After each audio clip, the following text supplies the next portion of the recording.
बिस्मिल्लाहिर्रहमानिर्रहीम। नाज़रीन सामने अस्सलाम वालेकुम। मैं डॉक्टर मंजूर Hussain Malik health tips update में आपसे मुखातिब हूँ। आज का हमारा मौजू है मैदे की जलन, मैदे की तेज़ाबियत या मैदे के अंदर दर्द होना। तो ये एक ग्रुप ऑफ डिजीज़ है जिसे पेप्टिक डिजीज़ कहते हैं, जिसे पेप्टिक अल्सर भी कहते हैं। और मैदे की जलन होती है, तेज़ाबियत, एसिडिटी होती है मैदे के अंदर। सेंटर में जो है बाज़ औक़ात जलन के अलावा दर्द भी होता है। ये सारी चीज़ें मैदे की ज़्यादा तेज़ाबियत की वजह से या इंडाइजेशन की वजह से पैदा होती हैं। तो इसकी ज़्यादातर मुख्तलिफ़ शक्लें आम लोगों में पाई जाती हैं। लोग इसकी शिकायत करते हैं कि हमें खट्टे डकार आते हैं, मैदे में जलन होती है, दर्द होता है खाने के बाद। तो इसकी कई वजूहात हैं। इनको अगर हम मद्देनज़र रखेंगे और इसकी एहतियात करेंगे तो इस चीज़ से हम छुटकारा पा सकते हैं। तो कुछ लोग जो है ना, खाने की आदत होती है, खाना ज़्यादा खा लेते हैं, और खाने के बाद या फिर एक दफ़ा खाना खाया और उसके बाद अगला और चीज़ जो मिल गई वो खा ली, खाने के ऊपर खाना। तो इससे भी आपका मैदा ख़राब होता है, जिसकी वजह से मैदा चीज़ों को हज़म नहीं कर पाता।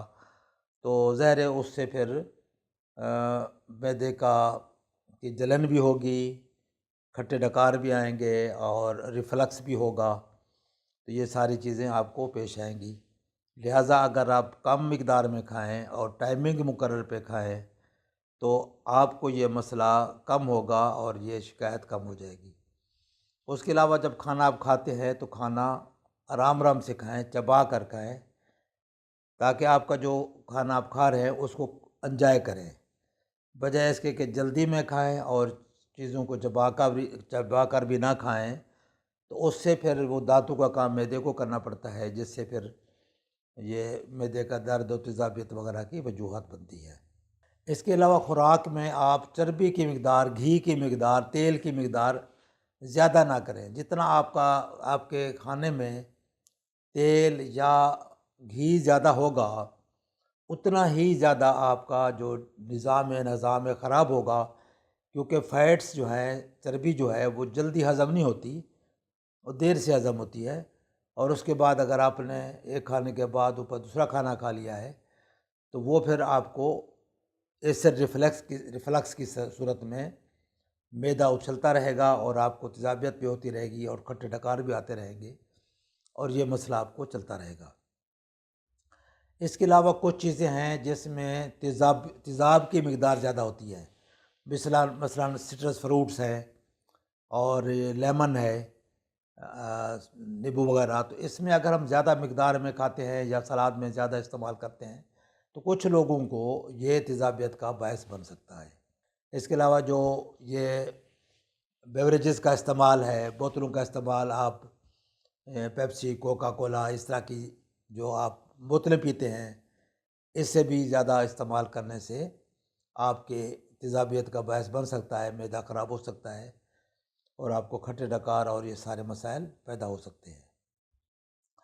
तो एक तो आम तौर पर तेज़ाबियत ज़्यादा होती है, बाज़ औक़ात मैदे के अंदर अल्सर बन जाते हैं, जिसे गैस्ट्रिक अल्सर कहते हैं या पेप्टिक अल्सर कह सकते हैं या पेप्टिक डिजीज़ कह सकते हैं।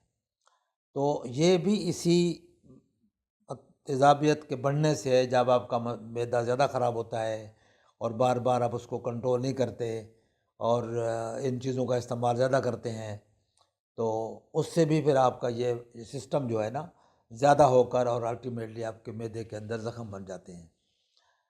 इसके अलावा जो आपकी चाय का ज़्यादा इस्तेमाल, कॉफ़ी का ज़्यादा इस्तेमाल, ये चीज़ें भी इसको बढ़ाती हैं और जो मसला है फिर उससे ये तेज़ाबियत बढ़ जाती है और फिर मसाइल और ज़्यादा बढ़ते हैं। तो इसके लिए बेहतर ये है कि आप अपनी खुराक का ख्याल करें और देखें कि जो चीज़ आपको ज़्यादा तेज़ाबियत पैदा कर रही है उसको खुराक में से कम करें।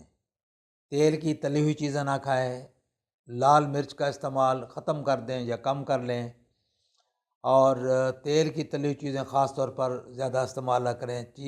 गोश्त है, मछली है, तो उसको आप फ्राई करने की बजाय उसको आप وہ کر لیں، گرل کر لیں. گرل کرنے سے گرل کریں، روسٹ کریں، گھی میں نہ تلیں اس کو، تاکہ اس کی جو تیزابیت ہے وہ زیادہ گھی کی وجہ سے زیادہ نہ پیدا ہو.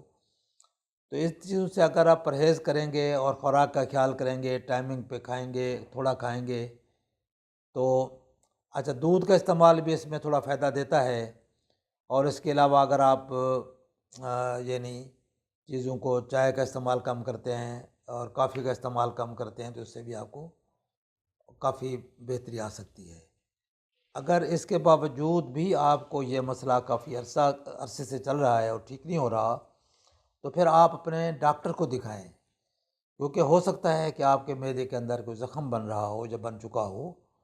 تو پھر آپ کا ڈاکٹر اس کو بہتر علاج کرے گا. اس کا ہو سکتا ہے کہ آپ کے وہ معدے کا معائنہ کرنا پڑے انڈوسکوپی کر کے، اور معدے کا زخم جو ہے اس کو ڈائگنوز کرے اور اس کے مطابق اس کا علاج کرے. بعض اوقات دل کے مریض بھی اس طرح ریپرزنٹ کرتے ہیں کہ ان کو ہارٹ برن، یعنی صرف معدے کی جلن ہے، سینٹر چیسٹ پین ہے اور ہلکا پین ہے، لیکن ان کو اصل میں معدے کا مسئلہ نہیں ہوتا اور دل کا مسئلہ ہو سکتا ہے. تو اگر یہ مسئلہ آپ کا بہت پرانا ہے اور خوراک کے احتیاط اور ان چیزوں سے خیال کرنے سے بھی کنٹرول نہیں ہو رہا، تو آپ اپنے ڈاکٹر کو ضرور دکھائیں تاکہ وہ اس کو ڈائگنوز کرے، کیونکہ یہ معدے کے متعلق ہے یا کہیں خدا نخواستہ دل کے متعلق تو نہیں ہے. تو وہ اس تشخیص کے بعد اس کا پھر پراپر اس کا علاج کیا جائے، ایڈریس کیا جائے. اور امید ہے کہ یہ انفارمیشن دوسرے لوگوں سے بھی شیئر کریں گے تاکہ زیادہ سے زیادہ لوگ اس سے استفادہ کر سکیں. السلام علیکم ورحمۃ اللہ.